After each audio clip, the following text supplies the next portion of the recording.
আসসালামু আলাইকুম এভরিওয়ান। ইন্ডিয়ার সাথে বাংলাদেশের ফুটবল ম্যাচ। এই ফুটবল ম্যাচটি ঘিরে ফুটবল পাড়ায় নানান উত্তেজনা কাজ করছে ফুটবল প্রেমীদের মাঝে। সেক্ষেত্রে বাংলাদেশের যারা রয়েছেন হামজা চৌধুরী, শামিত হোম, জায়ান এবং নতুন যে আরেকজন এসেছেন সাম্প্রতিক কিউবা মিচেল, সবাইকে অভিনন্দন। শেখ মোরসালিন আগে যারা রয়েছেন, সাদউদ্দিন, সবাইকে অভিনন্দন। কিন্তু বাংলাদেশের ফুটবলের বর্তমান যে গোলকিপার রয়েছেন মিতুল বার্মা, তার সাম্প্রতিক পারফরমেন্স খুবই বাজে। তার গোলকিপার হিসেবে একের পর এক প্রতিটা ম্যাচে, একের পর এক বলতে ভুল হবে, প্রতিটা ম্যাচেই শেষে এসে বাংলাদেশ ম্যাচটি হেরে যায়। শেষ পর্যায়ে এসে বাংলাদেশ ম্যাচটি হেরে যায়, মানে একবারে ম্যাচের শেষ মিনিটে 2-1 মিনিট আছে, এই সময় এসে বাংলাদেশ ম্যাচটি হয় হেরে যায়, না হলে ড্র হয়ে যায়। তো এই জিনিসটা প্রতিনিয়ত ঘটে আসতেছে বাংলাদেশ ফুটবলে। এত এত বড় মানের প্লেয়ার বাংলাদেশ ফুটবলে রয়েছেন বর্তমানে।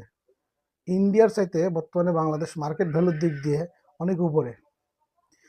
আমাদের যে যে সকল প্লেয়াররা বাইরের দেশ থেকে এসেছেন, সেই হিসাব করলে ইন্ডিয়ার চাইতে আমরা ফেভারিট দল, যেহেতু আমাদের হোম গ্রাউন্ডে ফুটবল খেলাটা, আসলে হোম গ্রাউন্ড বলতে কিছু নাই, ফুটবল দিন শেষে যে ভালো খেলবে সেই ম্যাচটি জিতবে। তো সেই ক্ষেত্রে বাংলাদেশ আর ইন্ডিয়া একটা শক্তিশালী দল, কিন্তু মার্কেট ভ্যালুর দিক দিয়ে বাংলাদেশ এক নম্বরে বর্তমানে। মানে ইন্ডিয়া বাংলাদেশ কম্পেয়ার করলে বাংলাদেশ এগিয়ে থাকবে, এটা সবাই নিশ্চিত। তারপরও ফুটবল মাঠের খেলা, ফুটবল একটি বলের খেলা, দিন শেষে যে ভালো খেলবে সেই জিতবে। কিন্তু আমাদের যে কাজটা, সে কাজটা আমাদের করে যেতে হবে। আমাদের যে গোলকিপার মিতুল বর্মা, তাকে তার বেস্ট এফোর্টটা দিতে হবে।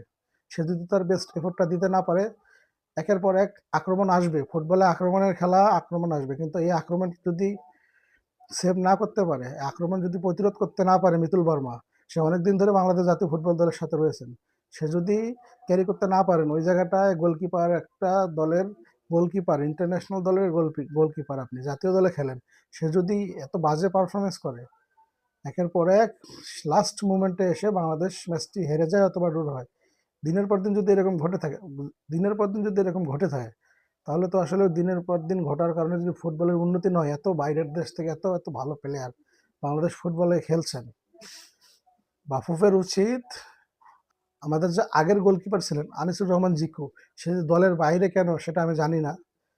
এত একটা ভালো গোলকিপার ছিল বাংলাদেশে, আর্জেন্টিনান গোলকিপার রোমেরোর সাথে তুলনা করা হতো। সেই আনিসুর রহমান জিকু আজকে বাংলাদেশ ফুটবল জাতীয় দলের নেই, কোনো লাইন আপে নেই, তাকে এখন দেখাই যায় না।